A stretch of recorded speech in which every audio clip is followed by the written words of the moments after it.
నమస్కారం రామేశమ్మ గారు. నా పేరు రఘునందన్ అండి. నేను మీకు మీ తమ్ముడిని, చౌడి భాస్కర్ గారి అబ్బాయిని. మీరు రాజరాజేశ్వర స్వామి దేవస్థానంలో 40 సంవత్సరాలు మీ కళా ప్రయాణం చేశారు కదా. మీ కళా ప్రయాణంలో మీకు ఏమేమి అనుభవించారు మా ప్రేక్షకులకు చెప్పండి మాస్టర్, మీ అనుభవాలు. రాజరాజేశ్వర స్వామి దేవస్థానంలో పనిచేయడమే ఒక పూర్వజన సుకృతం, అది పెద్ద అనుభవం. మరి అక్కడ అనేక కార్యక్రమాల్లో అంటే మామూలు దైవాంశానికి సంబంధించినటువంటి దేవాలయ కార్యక్రమాల్లో మరియు సంగీత కార్యక్రమాల్లో పాల్గొనే భాగ్యం నాకు రాజరాజేశ్వరుడు ఇవ్వడం జరిగింది. వారి ఆశీర్వచనంతో 40 సంవత్సరాలు నేను త్యాగరాయ ఉత్సవాలు నిర్విఘ్నంగా మంచి విద్వాంసులను హంసక్షీరోదక న్యాయంగా పిలిపించి మంచి విద్వాంసుల చేత అనేక ప్రోగ్రామ్స్, అన్ని రంగాలకు సంబంధించిన ప్రోగ్రామ్స్ త్యాగరాయ ఉత్సవాలు ఏర్పాటు చేశాం. అది ఒక పెద్ద అనుభూతి నాకు. మీ నాన్నగారి పేరేంటి? మీ నాన్నగారు మీ నాన్నగారు నరసయ్య గారు, వారు మంచి విద్వాంసులు. మా భాస్కర్ గారి కచేరీ కూడా వారు వాయించారు. నేను కూడా ఒకసారి భాస్కర్ గారికి కాసేపు కూర్చున్నాను. అందుకే ఎప్పుడు వచ్చినా రావన్నా నన్ను మా భాస్కర్ గారు దగ్గర తీసుకొని కౌగలించుకొని ఆ దేవాలయం లోపల నుంచి బయటకు తీసుకొచ్చి కౌగలించుకొని వెళ్ళేవారు. ఎంతో ఆప్యాయత ప్రేమతోని మీరు. చాలా ఆప్యాయత. భాస్కర్ గారు సుప్రసిద్ధ కర్ణాటక సంగీత విద్వాంసులు. మన తెలంగాణ ప్రాంతంలో వారంత విద్వాంసులు ఎవరూ లేరు. ఎందుకంటే అది ప్యూర్ కర్ణాటిక్ తెలిసి మాకు బాగా తెలుసు. అందుకని ఎంతమంది పాడినా భాస్కర్ గారి తర్వాతనే. కర్ణాటక సంగీతం భాస్కర్ గారి సొత్తు తెలంగాణ ప్రాంతంలో అని నేను నా మనస్ఫూర్తిగా నాకున్న అనుభవంలో మా నాన్నగారి అడుగుదాడలు నడిచిన నాకు ప్రత్యేక అనుబంధం భాస్కర్ గారితో నిజమైనటువంటి కర్ణాటక సంగీత విద్వాంసం నాకు తెలుసు. దక్షిణ భారతదేశంలో వేములవాడలో ఎవరెవరిని మీరు కచేరీలు ఏర్పాటు చేశారు? వేములవాడలో నేను వచ్చిన తర్వాత 87 నుంచి చాలా గొప్ప వాళ్ళందరినీ కూడా పిలవడం జరిగింది.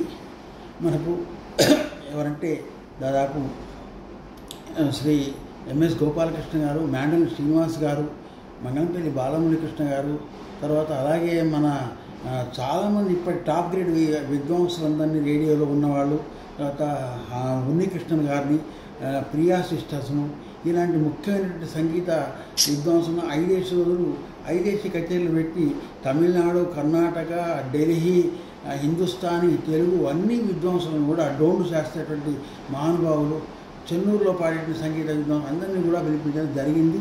అక్కడ రాని విద్వాంసులు అంటూ ఎవరు లేరు. సినీ రంగంలో ఉన్నవాళ్ళు, కర్ణాటక సంగీతంలో ఉన్నవాళ్ళు, నాటక రంగం, నాట్యరంగం అన్ని విద్వాంసులందరినీ కూడా పిలిపించడం. ఏ మూలన ఎవరు మంచివాళ్ళు ఉన్నా అందరినీ పిలిపించి బడవోసి హరికథ, నాట్య, నాటక, సంగీత, భక్తి సంగీత విభాగాలను, సంగీత కచేరీలను నిర్వహించడం జరిగింది. మీ వయసు ఎంత మాస్టర్ ఇప్పుడు? నా వయస్సు 68. మీరు అపారమైన అనుభవంతో ఇంతమంది కళాకారులు అంటే ఎట్లా ఉంటారో, కళాకారుల ఎలా మీ ఇంత ప్రేమ వాత్సల్యం ఎలా సంపాదించారు? నేను ఈ దేవాలయంలో పనిచేయడం ఒక పూర్వజన సుకృతం. ఆయన ఆశీస్సులతోనే ఇదంతా కూడా సంపాదించాను. పోతే అనేక రాష్ట్రాల్లో ప్రోగ్రాం ఇవ్వడం జరిగింది. అనేక సంస్థల వాళ్ళు నన్ను ఇతర రాష్ట్రాల్లో కాశీ, యూపీ, కర్ణాటక, తమిళనాడు, మహారాష్ట్ర, తర్వాత మధ్యప్రదేశ్ ఇలాంటి ప్రాంతాలకు అనేక, ఉత్తరాంచల్ ఇలాంటి ప్రదేశాలు అనేక మందితో కళాకారులతో వెళ్ళి నేను సంగీత కచేరీలు, హరికథలు, తర్వాత ఇవన్నీ కూడా భక్తి సంగీతాలన్నీ కూడా ప్లే చేయడం జరిగింది.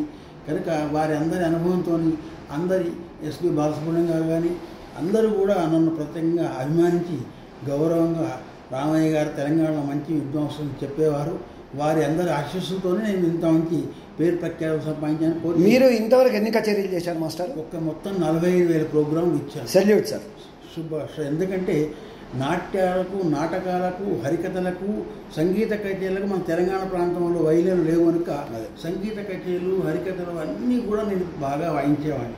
అందరూ నన్ను మీరు చాలా అనుకూలంగా ఉంటుంది, అందరూ కూడా నన్ను మన్నన చేసి. ఎవరు పెద్ద కళాకారులు అంటే ఎవరెవరు వాయించారు? హరికథలో కోట సత్యనారాయణ శాస్త్రి ప్రసిద్ధ హరికథకుడు, ఆయన యొక్క 1000-1500 కథలు వాయించారు.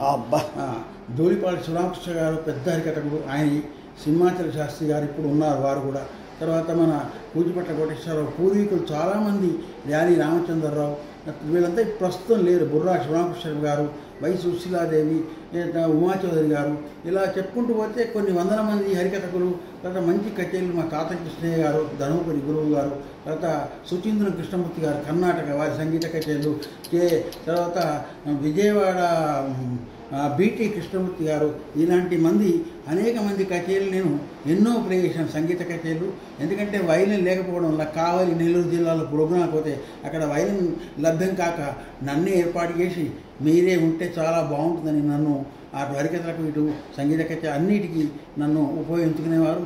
నేను అందరికీ సహకారంగా నా మన రాష్ట్రంలో కాకుండా ఇతర రాష్ట్రాలు ఎక్కడెక్కడ ప్రోగ్రాంలు ఇచ్చారు? నేను ఇతర రాష్ట్రాల్లో కాశీ గవర్నమెంట్ సన్మానించింది, కాశీలో చేశాను ప్రోగ్రాం.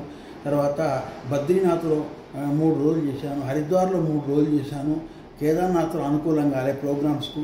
తర్వాత మధుర, తర్వాత బృందావనం, ఇవన్నీ చోట్ల మా కోట సత్యనారాయణ శాస్త్రి గారి హరికథలు నేను దక్షిణ భారతదేశంలో ఇటు మన తమిళనాడు వెల్లివాకం మద్రాసు, తర్వాత రామేశ్వరంలో 21 రోజు అమ్మవారి ఉత్సవాలు, ఆషాఢ మాసం ఉత్సవాలలో 21 రోజు ఉన్నాను. తర్వాత పోతే ఇంకా మన శ్రీరంగం, ఇవన్నీ కూడా అనేక క్షేత్రాలు తిరిగాను. అన్ని చోట్లలో కూడా నాకు చాలంత వరకు భక్తి సంగీతం. మీకు ఏమేమి అవార్డ్స్ వచ్చాయి మాస్టర్? నాకు అవార్డ్స్ అంటే కాశీ సన్మానం, తర్వాత నేను కంచి కామకోటి ఆస్థాన విద్వాంసులు నన్ను గౌరవించి ఇప్పటికీ గౌరవిస్తున్నాను, అక్కడ ఆస్థాన విద్వాంసులు అన్నాను. తర్వాత మన రాష్ట్రంలో శ్రీ కిరణ్ కుమార్ రెడ్డి గారు ముఖ్యమంత్రి గారు ప్రత్యేకంగా నన్ను సన్మానించడం జరిగింది. ఇప్పుడు ఉండే యూత్కు ఈ సంగీతం ఇంకా 10 కాలాల పాటు ఉండాలంటే ఏం చేయాలి? మీ అభిలాష ఏంటి? వాళ్ళు కొంతవరకు దీన్ని నేర్చుకొని దాని యొక్క రుచి తెలియాలి. వాళ్ళకు ఆ రుచి తెలుసుకోవడానికి పిల్లలు ప్రయత్నిస్తే తప్పకుండా సంగీతం ఇంకా అభివృద్ధికి వస్తుంది. దాన్ని అవాయిడ్ చేస్తున్నారు, ఎందుకంటే వాళ్ళకు తెలియదు దాని గురించి, అవాయిడ్ చేస్తున్నారు. అలా అవాయిడ్ చేయకుండా పిల్లలంతా కూడా ముందుకు వచ్చి సంగీతం నేర్చుకుంటే ఇంకా 4 కాలాల పాటు మనకు సంగీతం ఆనందంగా ఉంటుంది. మన యొక్క సంగీత తరాలంతా కూడా తరిస్తాయి. ఇంకా ముందు కళలు రాణింపబడతాయి. మనం కొంతమంది దీంట్లో కూడా ఉంటే అనేక మంది ఉద్యోగాలని దీంట్లో కూడా బ్రతకవచ్చు, బ్రతుకు తెరువు ఉంది, జీవనోపాధి జరుగుతుంది. కనుక ఇవన్నిటిని కూడా దృష్టిలో పెట్టుకొని పిల్లలు ముందుకు రావాలి. తల్లిదండ్రులు కూడా చిన్నపిల్లల్ని ప్రోత్సహించాలి. అటు చదువే కాకుండా వాళ్ళకి ఇంట్రెస్ట్ ఉన్నటువంటి వాళ్ళకి ఏ దేంట్లో కోరిక మక్కువ ఎక్కువ ఉందో వాటిని మరి పిల్లలకు నేర్పించి చేస్తే చాలా బాగుంటుంది. ఇప్పుడు గురుకుల పాఠశాలలు ప్రభుత్వాలు ఏర్పాటు చేసి అనేక పాఠశాలలో సంగీత పోస్టులు వేస్తున్నారు. తర్వాత హరికథలు నేర్చుకున్న జీవనోపాధి ఉంది. ఇక ముందు ఆ కళలు అంతరించేటువంటి అవకాశం ఉన్నందున పిల్లలు ముందుకు వచ్చి తల్లిదండ్రులు కూడా వీటిని నేర్పించి చేస్తే చాలా బాగుంటుందని నా యొక్క మనోభిప్రాయం. సార్, మా ఛానల్ మీరు టైం కేటాయించి మాకు ఇంటర్వ్యూ ఇచ్చినందుకు మీకు సెల్యూటేషన్స్ అండి, ధన్యవాదాలు. మీరు నాకు కూడా మంచి అవకాశం ఇచ్చారు వేములవాడలో. నేను చౌటి భాస్కర్ గారి అబ్బాయిని, నాకు అగ్రజులు మీరు. ఇంకా నాకు కూడా మీరు అడ్వైజ్ ఇచ్చారు, బాగా నేర్చుకొని ఇంకా బాడు అన్నారు. నేను ప్రయత్నం చేస్తున్నాను, ఇంకా చేస్తాను. బాగా నేర్చుకొని మా భాస్కర్ గారి పేరు నిలబెట్టాలి, నాకు అదే కోరిక. మా భాస్కర్ ఎంత గొప్ప విద్వాంసులు, మీరు పిల్లలు కూడా అంత బాగా రాణించాలి, మంచి పేరు పొందాలని నా యొక్క మనస్సు. మీ ఫ్యామిలీ అందరూ కూడా సంగీత విద్వాంసులు కదా? మా నాన్నగారు, నేను, ఇక మా లక్ష్మణ సాయి గారు కూడా సంగీతం తెలుసు, అన్ని కాంపోజిషన్ మ్యూజిక్ డైరెక్టర్ పనిచేశాడు. ఇక చిన్న తమ్ముడు మాత్రం ఈ పత్రిక విభాగంలో విలేకరిగా ఉన్నారు. కనుక మేము మా 3 అన్నదమ్ముల్లో నాకు 9 సంవత్సరాల కంటే మా నాన్నకు 5 సంవత్సరాలకే వచ్చింది. ఈ విధంగా మా తాతగారు వంశపారంపర్యంగా మా చరిత్ర గురించి ఆంధ్ర నాటక రంగాల్లో మిక్కిలిని రాధాకృష్ణమూర్తి గారు ఆ పుస్తకంలో మా కుటుంబ చరిత్ర అంతా కూడా రాశారు. ధన్యవాదాలండి. నమస్కారాలు, చాలా సంతోషం. Okay friends, 1 minute. మీరు ఈరోజు రవీంద్రబాద్లో మీకు మంచి సన్మానం జరిగినందుకు మీకు శుభాకాంక్షలు అండి, అభినందనలు. మా ఛానల్ తరఫున మీకు సెల్యూట్ అండి.